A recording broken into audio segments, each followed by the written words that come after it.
Hello and welcome to Abj series.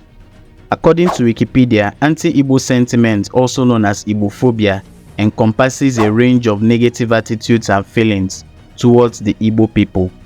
The Igbo people make up all of southeastern Nigeria and the part of south Nigeria's geopolitical zones. Igbophobia can also be described as observable in critical and hostile behavior, such as political and religious discrimination and violence towards the Igbo peoples. The Igbos are one of the largest tribes in Nigeria and are in the top 3 in this category. One cannot help but notice the ever-presence of an Igbo man, especially in the Nigerian context. They are found everywhere in Nigeria.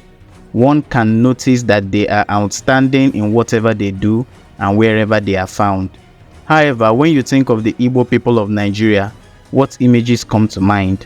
Ambitious entrepreneurs, rich wealthy men dressed in Isiagu attire, strong community leaders, or perhaps there's a less flattering word for it, intimidating in quotes. Strangely enough, there's a sizable number of people who see Igbos that way, and because of this notion, there's a perceived bias to the average Igbo man or woman. The question is, where does this stereotype come from and how can it be stopped? Some have claimed that Igbos would want to overtake everything in the country, and they have a word that summarizes their rhetoric: intimidation. They claim that the Igbo desire to dominate Nigeria and impose their leadership on everyone. But is this true? From a general accepted perspective, the Igbos of Nigeria seem to be doing well in the country, with many of the peoples excelling in healthcare, education, sports, business, and other allied professional careers. In this video, we will delve into the Igbo stereotype of intimidation and explore what it means, why it's harmful, and how we can move beyond it. But before doing that, it will be interesting to know who the Igbos of Nigeria are exactly. The Igbo people of Nigeria are one of the 3 largest tribes in Nigeria and are a combined estimate of more than 30 million peoples. They predominantly hail from various states in Nigeria: Abia, Anambra, Ebonyi, Enugu, Imo, and parts of Delta, Rivers, Kogi, Benue, and Akwa Ibom. For years, there has been much speculation about the origins of the Igbo people, with some suggesting they migrated from the ancient Benin Kingdom, but this hasn't been proven yet with substantial amounts of evidence. Hence, the origins of the Igbos are largely unknown. Geographically, the Igbo homeland is divided into 2 unequal sections by the Niger River, an eastern, which is the larger of the 2, and the western section. For centuries, the Igbos of Nigeria have practiced a republican nature of governance and are largely loyal to a council of elders or chiefs rather than a single king or ruler. Hence, a decision cannot be taken by one person alone. This system of politics is widely popularized by the saying, Igbo enweghị, which translates to, the Igbos don't have a king. Before the period of British colonial rule in the 20th century, the Igbo were politically fragmented by the centralized chiefdoms of Nri, Aro Confederacy, Abo, and Onitsha. Frederick Lugard introduced the Eze system of warrant chiefs. The Igbos became overwhelmingly Christian during the evangelism of the missionaries in the colonial era in the 20th century. In the wake of the colonization, the Igbos developed a strong sense of ethnic identity. The Igbos of Nigeria are travelers and are keen to travel to faraway lands, settle there, and develop there. Many of them take up residencies in their newfound lands and establish their businesses there. In the early 20th century, in the wake of the pre-independence era of Nigeria, a good number of Igbos left the south, where they were predominantly based, and settled in the west and northern parts of Nigeria. Many of them were educated, and a few took up available administrative jobs in the pre-independence eras of the 40s and 50s, while the others established businesses trading in textile, cotton, motor parts, etc. This was before the Nigerian Civil War. The emergence of anti-Igbo sentiment was catalyzed by the introduction of Western education in Nigeria before independence. During the early stages of British colonialism, The Yoruba ethnic group became the first to be introduced to Western education, followed closely by the Igbo people. In contrast, the northern authorities comprising of the northern part of Nigeria resisted the efforts of colonial masters, Christian missionaries, to educate their populace, leading to a significant deficit in educational opportunities. Consequently, this hindered their access to employment in the evolving colonial Nigeria, where Western education was a prerequisite for positions in modern, industrial, commercial, and governmental sectors controlled by the British. Despite being the second largest ethnic group to embrace Western education, the Igbo people swiftly embraced its benefits, leveraging it as a means to ascend the social hierarchy. This proactive engagement provided them with avenues for employment in colonial Nigeria, leading to their dominance in critical sectors such as the military, clerical roles, and semi-skilled positions within the postal services, banking institutions, and railway services, particularly in regions like northern Nigeria, where local populations lacked the educational qualifications to fulfill the demand for skilled labor. As a result of this, the Igbo people increasingly came to be perceived as a disproportionately favored ethnic group with affluent and multi-regionalistic opportunities due to the employment of the Igbo within colonial Nigeria by the colonial authorities and the prominence of them in the public sector in regions throughout the country. The presence of the Igbos in their large number in these various states who took up juicy positions wasn't received well in some quarters. For instance, the Sardauna of Sokoto, Ahmadu Bello, made a statement to that effect, saying, quote, "The Igbos are more or less the type of people whose desire is mainly to dominate everybody. If they go to a village or a town, they want to monopolize everything in that area. If you put them in a labor camp, they would like to emerge as the master in that camp." End quote. The video where Ahmadu Bello spoke also made mention of the fact that the Igbos dominated the administrative positions in the north prior to becoming the leader of the northern region and reversing that. From this single example with a host of others, which we may not be able to cover, the Igbo people have been labeled and projected in a certain way. This does not just begin or end with the Igbos, as there are other stereotypes spread amongst the tribes in Nigeria. Another instance that fueled this division and stereotype in Nigeria was the 1966 coup, where soldiers of various tribes agreed together and struck some very influential leaders who lost their lives in the process. The coup was led by Major Kaduna Nzogbo, who was an Igbo man from Delta State. The coup plotters were to strike targets in the north and south, but after the coup, the strikes and assassinations in the north were successful, but the individuals of Igbo origin were all spared, citing various reasons. This action led many of the northern origin and southwestern origin to believe that the coup was an Igbo coup, as many Igbo leaders survived the coup.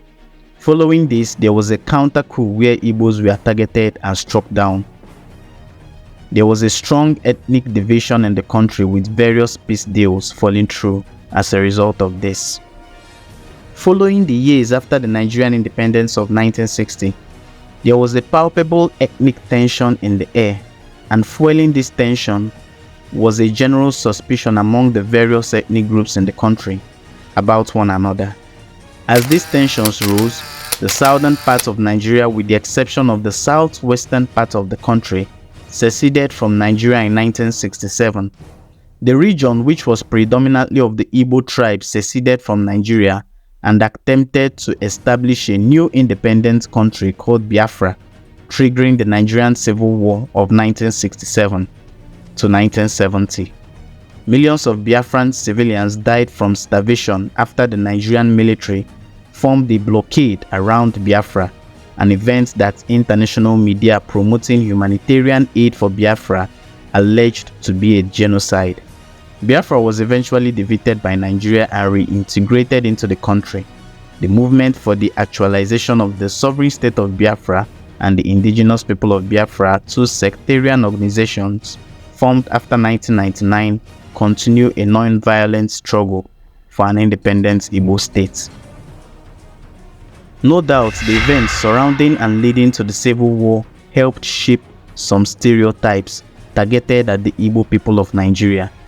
Following the aftermath of the Nigerian Civil War, the Igbos of Nigeria have once again arose from the ashes, traveled across Nigeria, and have established various businesses all across the country. Perhaps why there's a rise of misconception and stereotype targeted at the Igbo people might come from the misunderstanding of the entrepreneurial spirit that burns brightly within them. The Igbo entrepreneurial spirit is no doubt complex, with many intricacies that can be linked with historical circumstances and cultural values. Take for instance the apprenticeship system that the Igbos practice is one pillar of this entrepreneurial spirit. The apprenticeship system that the Igbos practice is one pillar of the entrepreneurial spirit. The Igbo apprenticeship system is a system where young people learn a trade or business under the tutelage of an established merchant. This process instills not just skills but an indomitable work ethic, a keen eye for opportunity, and the necessity of building networks. Many Igbo billionaires have claimed that this was what made them who they are today. One of such men who said that is Cosmas Madoka, a billionaire who said the Igbo apprenticeship system he practiced in Lagos helped him to build his own business empire, eventually becoming a billionaire. This system has been crucial for the Igbos in rebuilding after devastating events like the Nigerian Civil War. The Igbos are hardworking people. This is an evident testament that has been proven over the decades. Some claim that the effects of the Nigerian Civil War may have had a hand in making the average Igbo man a hustler who wants to make ends meet. The historical scars left by the Civil War, coupled with a sense of marginalization, have spurred a remarkable degree of resilience within the Igbo community. Truth be told, the Igbos suffered a series of mass starvation, and many children suffered from breakouts of diseases during the war. This perhaps translates to a willingness to take risks, venture into new territories, and adapt to changing circumstances.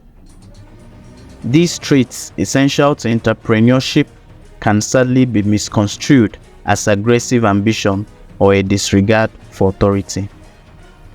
The Igbo entrepreneurial spirit is not purely individualistic, but draws strength from a deeply rooted sense of community. The sense of Igbo boy, which is the apprenticeship system, demonstrates a belief in collective upliftment. Successful entrepreneurs mentor and empower those who follow. However, the strong bonds within Igbo communities can sometimes be misinterpreted as clannishness or exclusivity by outsiders. Also, certain Igbo cultural values like the emphasis on wealth accumulation and outward displays of success can inadvertently contribute to negative stereotypes. While these values stem from a desire for security and recognition in a historically uncertain environment, they can be misconstrued as materialism or greed. In Lagos, during the build-up to the 2023 elections, various ethnic profiling specifically targeted at the Igbos who live in Lagos in their millions was made. Some said that the Igbos were not permitted to vote in elections and decide the outcome of elections in states they were not indigenes in. Statements like this come because some of these people with a misunderstood view of the Igbo peoples see the Igbos as challengers who want to disrupt the status quo. This type of rhetoric fueled further divisions and prejudice. The Igbo community in Lagos felt targeted and disenfranchised, with many fearing their voices couldn't count despite their lawful right to participate in the democratic process. Sadly, these narratives extend beyond the isolated politically charged incidents. Peter Obi's emergence as the Labour Party candidate prompted Igbophobic sentiments and hatred against the Igbo people. During his campaign in 2022, there was discriminatory comments made implying that the Igbos are trying to take over Nigeria and divide the country in order to create Biafra. Even after his multiple interviews and debates, which was uncommon for very popular presidential candidates in recent times within Nigerian politics, his candidacy was at times dismissed as Igbo people yearning for an Igbo presidency. During the 2023 election, the singer Brimo made hateful comments against the Igbo people. At first, he insinuated that the Igbo people are not ready for the presidency and that Peter Obi should stick to organizing the eastern region from which he hails. A few days after this hateful comment, he released another Igbophobic comment while replying to a now deleted tweet, as you can see on the screen. This prompted an online petition on change.org to the All African Music Awards against his nomination for Songwriter of the Year. He released an apology but then left the same hateful comments on his social media account. These hateful comments by Brimo got a lot of support from ethnic nationalists who were often APC supporters in quotes. After the elections months later, on the 2nd of August 2023, Brimo took his apology back in a tweet while replying to another tweet, asking to explain the hateful tweet he made during the height of the elections. Another instance where this ugly head of Igbophobia arose was when Sisi Yemi, a popular Nigerian YouTuber, and her husband, both of Yoruba ethnic origin, were also a victim of this ethnic profiling, as they were prevented from voting as a result of their appearance, which was deemed Igbo. During the presidential elections, the Igbos who successfully got to their polling units were also threatened right at the polling unit and were told not to vote at all, while during the governorship elections, they were also attacked for speaking the Igbo language. On the day of the governorship elections, they attacked Igbos, threatening that if they come out to vote, they will be killed. One man was stabbed during the fight that happened that day. Anti-Igbo sentiments in comments and adverts flooded different social media platforms during the elections. This sentiment lasted throughout the election period.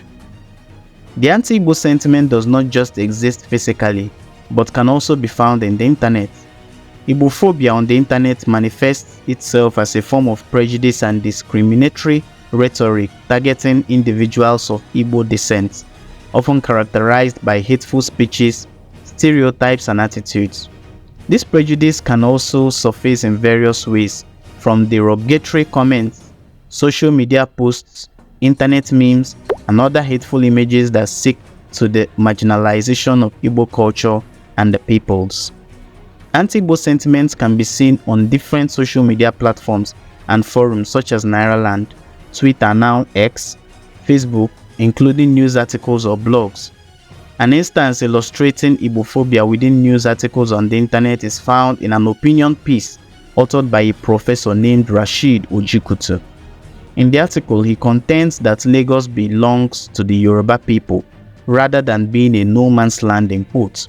The phrase Lagos is a no man's land in quotes sparks heated debates regarding the city's identity, with some often of Igbo descent interpreting it as celebrating the area's diversity, while others, often Yoruba, view it as an erasure of indigenous heritage.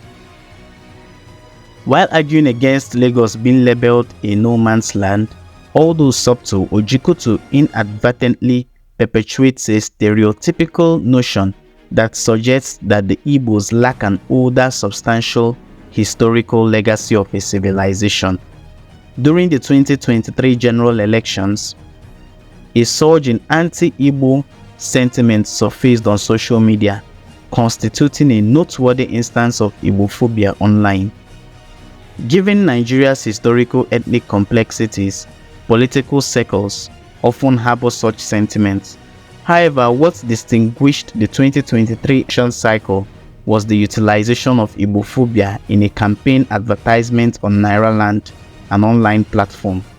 Its appearance implied approval for advert publication on the site.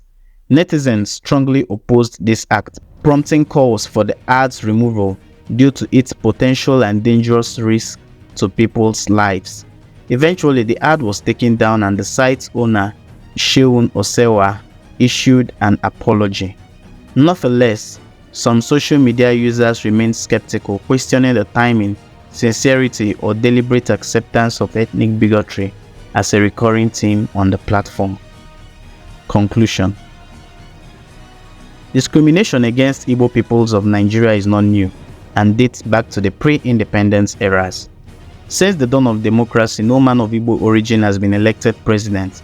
While many say this may be because of the anti-Igbo sentiment prevalent in the country, others say the Igbo are not yet ready to rule the country and must first build bridges to ascend the office of the presidency. The anti-Igbo sentiment is actually propagated by a small group of fellow Nigerians who have a distorted view about the Igbo people. Most Nigerians are accommodating to the average Igbo man and willing to lend a helping hand to them. The bad history and mistakes of the past should not hinder the progress of any nation. The anti-Igbo sentiment, if left unchecked, significantly impacts the lives of everyday Igbo people in Nigeria. They contribute to a climate of prejudice and discrimination that Igbos may experience in various aspects of their lives, from searching for houses to navigating interpersonal relationships with people from other ethnic groups. They can create unnecessary barriers to accessing opportunities, building meaningful connections, and living peacefully within a multicultural Nigerian society.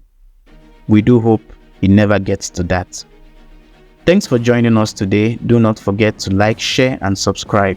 See you later.